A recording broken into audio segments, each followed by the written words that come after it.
हमारे देश के यशस्वी प्रधानमंत्री श्री नरेंद्र मोदी जी ने लेक्स फ्रीडमैन के प्रसिद्ध पॉडकास्ट से देश के युवाओं को अपना संदेश दिया है। उन्होंने कहा, जीवन में रात कितनी ही अंधेरी क्यों ना हो, मगर वह रात है, सुबह होना तय है, और इसीलिए हमें पेशेंस और आत्मविश्वास होना चाहिए।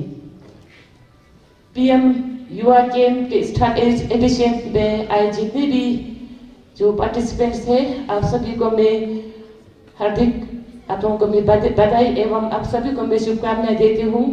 मुझे पता चला कि इस जो 5 दिवसीय कैंप है, इसमें आप लोगों के बीच लिटरेरी एक्टिविटीज होंगे, गेम्स स्पोर्ट्स होंगे, कल्चरल एक्टिविटीज होंगे, एक्सपोजर ट्रिप्स होंगे। तो मुझे उम्मीद है कि आप लोग इसको थोड़ी एंजॉय करेंगे। साथ में इस तरह के जो कार्यक्रम का आयोजन होने से हमारे जो बच्चे हैं उसमें आपसी प्यार और भाईचारे की भावना जागृत होते हैं। हम सभी को पता है कि हमारा अरुणाचल एक ऐसा राज्य है जहाँ पर बहुत सारे जनजातियाँ रहते हैं, सभी का अलग वेशभूषा होते हैं, सभी का खान पान अलग है और अपना जो बोली भी अलग है।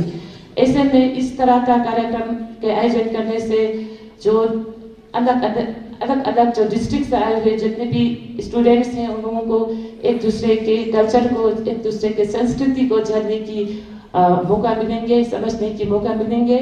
और साथ में मुझे पता चला है कि ये जो हमारे आर्म फोर्सेस के साथ मिलकर कर रहे हैं, इसमें आप लोगों को बॉर्डर एरियाज में विजिट करेंगे और वहाँ के हमारे जो वीर सैनिकों को किस हर इतना स्थिति में वहाँ पे तैनात रहकर हमारे देश की सुरक्षा करते हैं, इसके बारे में आप लोगों का इंट्रोडक्शन होंगे। मुझे जानकर काफी खुशी हुआ है। हम सभी को पता है कि हमारा जो देश है उसमें हमारा प्राइम मिनिस्टर, हमें बहुत ही अच्छा एक प्राइम मिनिस्टर मिला है जो देश के कल्याण, देश के प्रोग्रेस के लिए बहुत ही अच्छा काम कर रही है। उन्हीं का ही ये एक इनिशिएटिव है और मुझे उम्मीद है कि आप लोग इसमें बढ़ चढ़ के पार्टिसिपेट करेंगे और अपने वापस जाते समय एक अच्छा दबंग के अच्छे यादें लेके जाएंगे। साउथ अफ्रीका के जो first democratically elected president Shri Nelson Mandela ji ने कहा, the future belongs to our youth, क्योंकि आप हमारे यूथ है जो हमारे देश के भविष्य है। हमारा देश दुनिया का सबसे युवा पॉपुलेटेड वाला देश है। हमारे जो यूनिसेफ है उसके सर्वे के मुताबिक बिलो 35 इयर्स के जो पॉपुलेशन है इसमें सबसे ज्यादा हमारा इंडिया में है जो लगभग 65% के है। और ये जो डेमोग्राफिक डिविडेंड है ये हमारे देश के लिए एक बहुत बड़ा ताकत है, हम लोग के लिए ये जो एक हथियार है जिससे हमारे देश भविष्य में एक विकसित भारत बन सकते हैं। युवाओं के जो हमारे समाज में जो महत्वपूर्ण है उसको समझते हुए हमारे राज्य सरकार ने ईयर 2024 को year of the youth declare किया है। इसमें एम्प्लॉयमेंट, सेल्फ एम्प्लॉयमेंट, फिर एंटरप्रेन्योरशिप पर काफी खास ध्यान दिया गया है। हम सभी को पता है कि हमारा देश युवाओं की शक्ति को महत्वपूर्ण जो युवाओं का जो शक्ति है, युवाओं का जो इम्पोर्टेंस है उसको जानते हुए हमारे देश में भी जो युवाओं के लिए उनके जो उनको उन्नति के लिए, उनके विकास के लिए, उनको प्रोत्साहन करने के लिए सरकार ने जो एनुअल बजट जो देते हैं वो पिछले 7 साल में, पिछले 9 वर्षों में इसका जो वृद्धि हुए है 7 टाइम्स उसका जो ज्यादा वृद्धि हुई है। अभी हमारे जो सरकार ने जो दिया है उसमें है 3,398 करोड़ रुपीस अब युवाओं के लिए दिया गया है। आज मुझे यहाँ पता चला कि हमारे जो आर्म फोर्सेस है उनके साथ आप लोगों का इंट्रोडक्शन होंगे। मुझे उम्मीद है कि आप लोग इनसे प्रेरणा मिलेंगे, आप लोग उनसे अनुशासन सीखेंगे, आत्मसमर्पण सीखेंगे और आप लोग अपने जिंदगी में एक नई दिशा उससे सीखने को मिलेंगे। मुझे यहाँ पे काफी पीड़ा होती है जब हमारे देश के युवा अपने रास्ते से भटक जाते हैं। आज आप सभी को पता है कि हमारे देश में बहुत सारे बच्चे नशीली पदार्थ का सेवन कर रहे हैं, और इसमें हमारे जो नारकोटिक ब्यूरो है उसके सर्वे के अनुसार हमारा राज्य में खास करके जो युवा है उसमें 27% शराब पीते हैं। हम अपना राज्य की बात कर रहे हैं, मैं पूरा देश की नहीं बात कर रही हूँ। उसमें 28.8% उपयुक्त पदार्थ का सेवन करते हैं, और करीब 7.36 युवा ड्रग्स लेते हैं, जो नेशनल एवरेज से बहुत ज़्यादा है। और आपको ये जानकर और ताजुब होगा कि ड्रग यूजर्स में करीब 37% जो 11 to 18 ईयर्स के बीच है, यानी कि टीनेजर्स। क्या आपको नहीं लगता कि यह एक बहुत बड़ी चुनौती है हम सभी के लिए? यहाँ पर बहुत सारे पेरेंट्स भी हैं। मैं आप लोगों के लिए भी बताना चाहूँगी कि अभी हमारे जो ड्रग्स की वजह से पूरा अरुणाचल तो है, मगर अभी तवांग में भी बहुत सारे ड्रग्स के केसेस इसकी जो बढ़ती जा रही है, ड्रग्स लेने वालों की जो उसकी संख्या बढ़ती जा रही है। इसलिए ये सिर्फ हमारा बच्चों का ड्यूटी नहीं, पुलिस का ड्यूटी नहीं है, एडमिनिस्ट्रेशन का ड्यूटी नहीं, हम सभी पेरेंट्स का ये दायित्व बनता है कि हमारे जो बच्चे हैं जो आज गलत राह पर चल रहे हैं, तो उसको सही राह पर लाने का जिम्मेदार हम सबका है। हमने देखा है कि हमारे यहाँ पे हमारे बच्चे एजुकेशन में भी अभी थोड़ा प्रोग्रेस कर रहे हैं, मगर फिर भी हमारे जो अन्य जो ट्राइब है उनके मामले में, उनके जो कंपेरिजन में एजुकेशन के सेक्टर में भी काफ़ी पिछड़ा है। क्योंकि जितने भी कॉम्पिटेटिव एग्जाम्स होते हैं उसमें हमारे यहाँ के बच्चे बहुत ही कम गिना चुना ही थ्रो कर पाते हैं। ये हम लोगों के लिए बहुत बड़ा एक चुनौती है। इसमें हम लोग पूरा बहुत अच्छी तरह से उसको कैसे कोप अप करना है, हम लोगों को सोचना बहुत ही हम लोग सबका जिम्मेवारी है।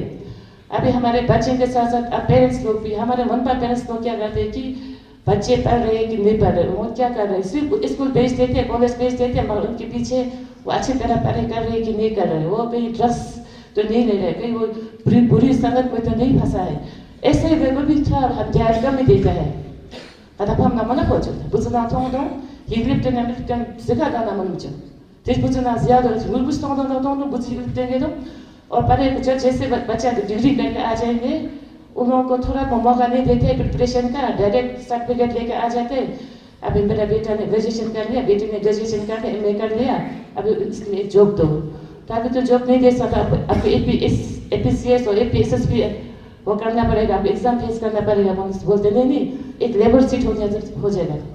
उसने कहा पफमना मेंटलिटी उसने मेरे देश कहा बुझना लेके मैं दांगा जे कारण थी चिती कहा पफमना ये मेरे जैने पफमना को बुझना शहर ना जो मतलब हिगले को से ना जेंगम तेजिम इस मेदम कहा मन पफमना जे ने इतना मजे के वर्क के बेटे के वर्क के इतना द मजन लेबर दे जुगो उस मेंटलिटी को हम ठीक करना बहुत ही जरूरी है। और मैं यहाँ पे मैं हमारे जो रूजवेल्ट है प्रेसिडेंट फ्रैंकलिन डी रूजवेल्ट की कही हुई एक बात कहना चाहूँगी। We cannot always build the future for you, our youth, but we can definitely build our youth for the future. अगर हम युवाओं को भविष्य नहीं संवार सके तो उनको भविष्य के लिए संवारें और तैयार करें। इसमें युवाएं सभी हमारे बुजुर्गों हम बड़ों का भी इस पे योगदान होना बहुत ही जरूरी है। हम सबको मिलकर हमारा देश मोदी जी का जो 2047 तक एक विकसित भारत बनाने का जो संकल्प है उसमें हम सभी का योगदान की जरूरत है, और खास करके युवाओं का। और साथ में मैं आज इस मंच का फायदा देते हुए आपको ये भी बताना चाहूँगी कि हमारे गुमला में एक ITI बनकर तैयार हो चुका है, और जल्दी ही उसका इनोग्रेशन अक्टूबर लास्ट या नवंबर फर्स्ट में होगा। तो जितने भी यूथ लोग हैं जो बेरोजगार बैठा है या जो स्कूल ड्रॉप आउट्स है, आप लोगों से मैं ये विनम्र निवेदन करना चाहूँगी कि आप लोग वहाँ आकर, क्योंकि वहाँ पे 4 ट्रेड्स है, एक है इलेक्ट्रिशियन, प्लम्बिंग, हॉस्पिटल मैनेजमेंट है, और एक है टूर्स एंड ट्रेवल। ये 4 ट्रेड्स में आकर आप एडमिशन ले सकते हैं, क्योंकि स्किलिंग आज बहुत ही ज़रूरत है। आप सभी को पता है आज हमारे यहाँ पे जितने भी इलेक्ट्रिशियन का काम हो रहा है, प्लम्बिंग का काम हो रहा है, सब बाहर का लोग आकर करते हैं। हमारे यहाँ के लोकल मुझे नहीं लगता एक भी होगा। तो इससे क्या होता है, हमारे यहाँ का जो ड्रेन होकर जा रहा है, हम लोग अपना, क्योंकि हमारे मोदी जी अभी आत्मनिर्भर भारत की बात कर रहे हैं, वोकल फॉर वोकल की बात कर रहे हैं, हमें स्वदेशी की बात कर रहे हैं।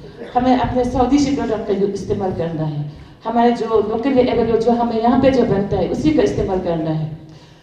क्योंकि अगर हम अपना देश को एक आत्मनिर्भर बनाना चाहते हैं, एक विकसित भारत बनाना चाहते हैं, तब सबसे पहले अपना यहाँ के सामान, यहाँ के जो प्रोडक्ट को यूज करना है, यहाँ के लोगों को अपने पेट पर खड़ा करना है, तभी हमारा देश विकसित बनेगा। इसलिए जितने भी यहाँ पर आज स्टूडेंट्स और हमारे जितने भी लोग गेस्ट, जितने ऑफिसर्स पधारे हुए हैं, आप सभी से मेरा रिक्वेस्ट है कि आप लोग बाहर का सामान, तो बाहर फॉरेन कंट्रीज का सामान इस्तेमाल करना आज से छोड़ दीजिए। अपना यही का प्रोडक्ट, अपना made in Bharat, made in India सामान का आप लोग इस्तेमाल कीजिए और साथ में जो लोकल सामान को ज़्यादा इम्पोर्टेंस दीजिए।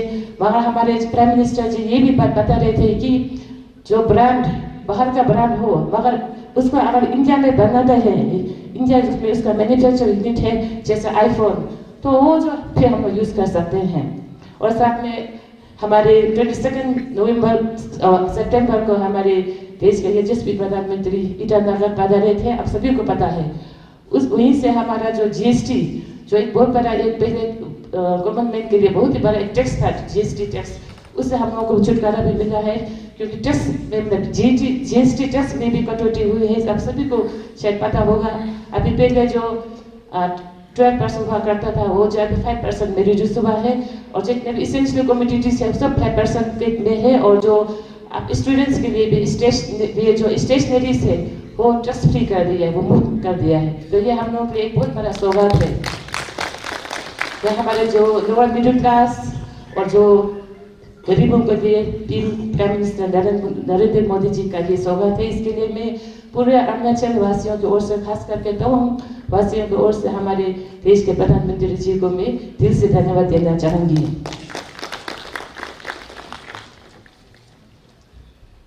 और अंत में मैं ज़्यादा समय नहीं लेते हुए हमारे आज के सभी जितने जो ऑर्गेनाइजिंग कमेटी है, ऑर्गेनाइजर्स को मुझे आज के इस बहुत ही अच्छा कार्यक्रम में मुझे मुख्य अतिथि के तौर पर बुलाने के लिए मैं दिल से धन्यवाद देना चाहूँगी। मुझे आज बहुत सारे बच्चों से रूबरू होने का मौका दिया।